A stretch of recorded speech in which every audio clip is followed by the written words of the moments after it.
So I realized I'd never made a video about Dune Part 2 by Denis Villeneuve. I don't know why. I guess just because my life is chaos and I have a hard time keeping up with everything. So, Dune Part 2. Let's talk about it. Obviously, based on the second half of Frank Herbert's novel, Dune. So I have really mixed feelings about this film. I guess some of the stuff that I was hoping for in a part two I didn't really get. For instance, in the book, one of my least favorite things about the book is that it just sort of ends very abruptly. It feels like the final conflict between the Fremen and the Emperor and the Harkonnens is very truncated, very rapidly resolved, where I kind of wanted more. So I thought, okay, well, in a film, maybe this will be more spectacular. Though that's where some of this runtime's going to come from this big battle. But it was resolved really, really quickly, and it just felt like that. If you're going to adapt a book into a film, like this is the perfect way to do it in a way that in a film, the big battles and stuff. That's part of the stuff that's really cool. Especially, because the visuals in this movie are phenomenal. The sound is phenomenal. I found, the costumes, the weapons, the spaceships, all that stuff's great. It's one of the most visually satisfying, visually astonishing films that I've ever seen. And on the big screen, it was great. It was just it was a hell of I wish I'd had an IMAX to go to it on, but we don't have an IMAX here. So I did see it on they call it the Cine XL, and it's Dolby and all that stuff. So it's a good theater. You get the lounging chairs, so you can lounge back. But my chair was broken, so I got a free movie pass because my chair was broken. So that's cool. Other things that I didn't really care for that much. I love Christopher Walken, but it kind of bugged me that he was the Emperor. I don't know. I will honestly say that for this movie and the previous movie, I feel like there's too many movie stars in them both. I wish we didn't have, it's just there's just too many. I look back at something like Star Wars, the very first Star Wars. One of the great things about that was that they introduced a lot of actors, or it wasn't like Harrison Ford's first movie, but he hadn't been in very much. Mark Hamill was a newcomer. And a lot of the other characters, Leia, everything else. So there was a couple big names in that.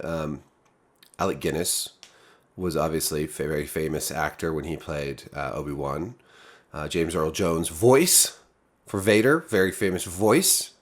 Very distinct. So there was a couple, but for the most part, a lot of the characters were played by newcomers. And so, in a way, it was kind of that's kind of cool.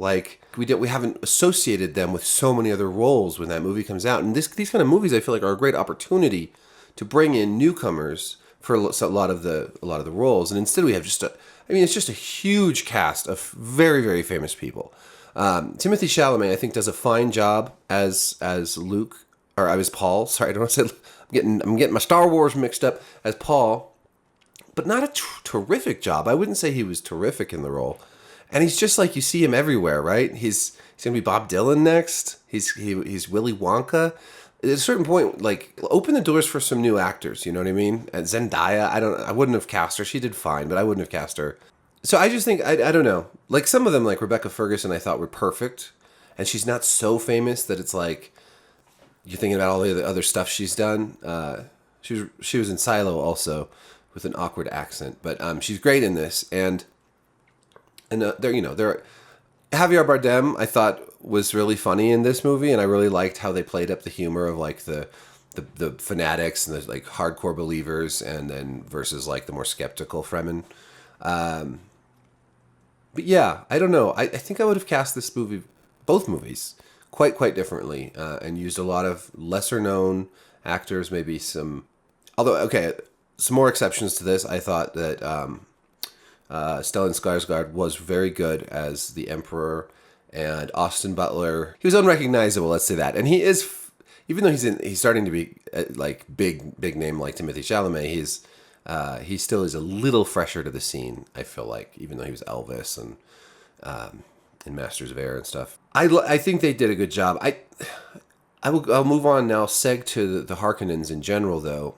I loved the scene on Getty Prime where it's like filmed. I can't remember the exact cinematography that they used, like an infrared camera, but it looks almost black and white. So it's like desaturated and very high contrast, and so it gives it the very ominous, bizarre feel to that planet and the arena scene and whatnot. But the Harkonnens, I don't know, man. I feel like they just come across as such cartoon villains.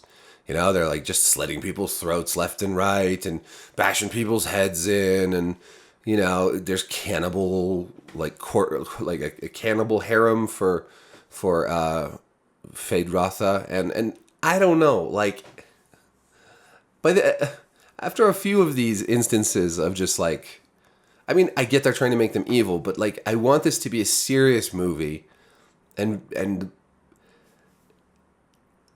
I don't know, it just felt a little imbalanced towards the sort of mustache twirling like super evil characters, when maybe a little more subtlety would have helped. I did like that Feyd-Rautha has like a sort of a sense of honor in some way, like he both in the arena and then after he's defeated by Paul has, you know, he's cool about it. He's not just like, I mean, he's still an evil bastard, but you know.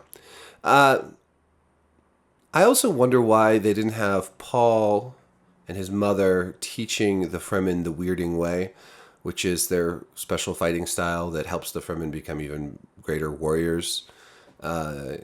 It's just like they just learn everything from the Fremen, and then like she like infects the.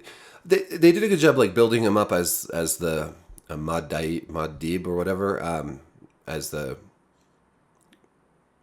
I can't even say that. His Quadrak. Yes, I'm getting it wrong. But as the prophet, the chosen one, the Arrakis Christ, or Arrakis Muhammad is maybe perhaps more appropriate. They only say holy war in the movie, though. They don't say jihad, which is a little unfortunate, but I get it.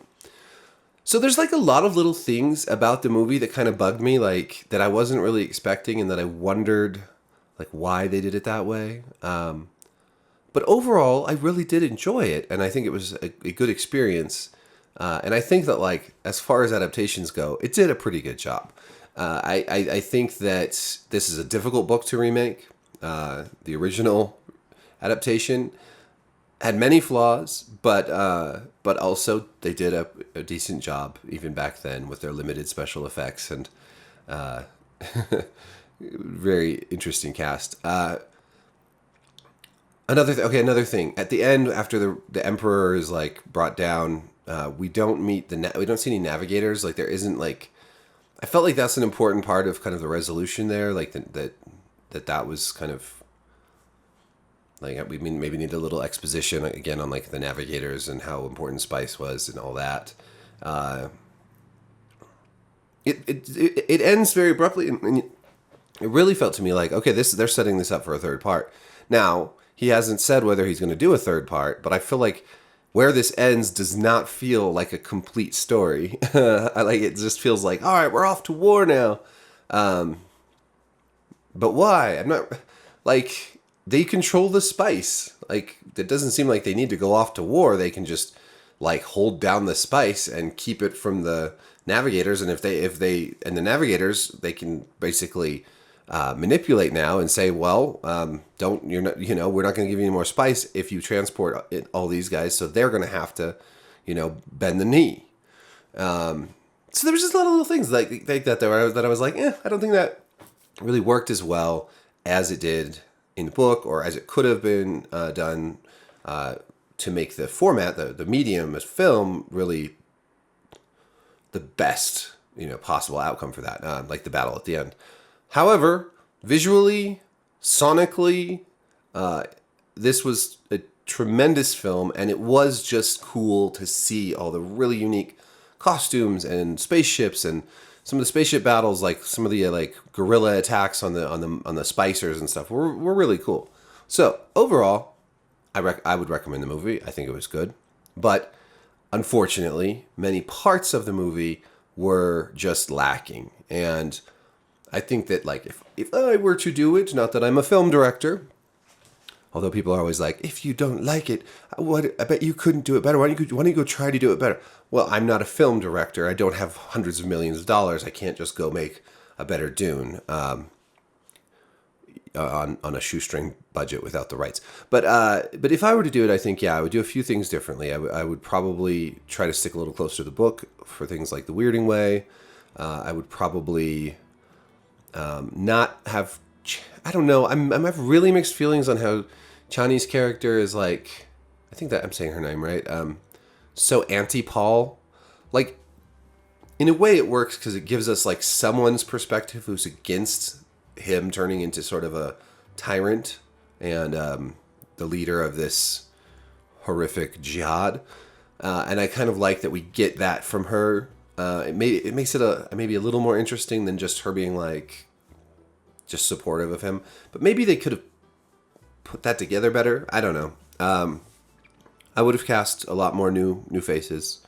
And then I would just do everything else the same, really, like, just have, hire the best costume designers and composer and everyone to make this, and cinematographers. I mean, in all parts of the film that are not the story, it's practically perfect. And then the story just kind of, I don't think they put it all together perfectly well. And I think, I don't know, that's partly a stylistic choice. I think there could have been a little more complexity to the Harkonnens. And a little more going on to help us understand sort of the dynamic between these different big houses and the Emperor, and why, it is still a little fuzzy on why Paul's father had to be exterminated. The Atreides house is exterminated that way. And I think maybe they could have done more to kind of help us understand that and kind of dig a little deeper into the characters and all of that. So that's my feelings. I felt mostly good about it, but it left me a little hollow, a little cold. Like, sometimes you see a beautiful thing, but it leaves you feeling a little unsettled in a way, or uncertain in a way, like, what's missing from it? Something missing from this. And that's kind of how I felt leaving the theater. So let me know what you thought of Dune Part 2 down in the comments. Thank you for watching. Be sure to like, subscribe, hit the notification bell, and peace.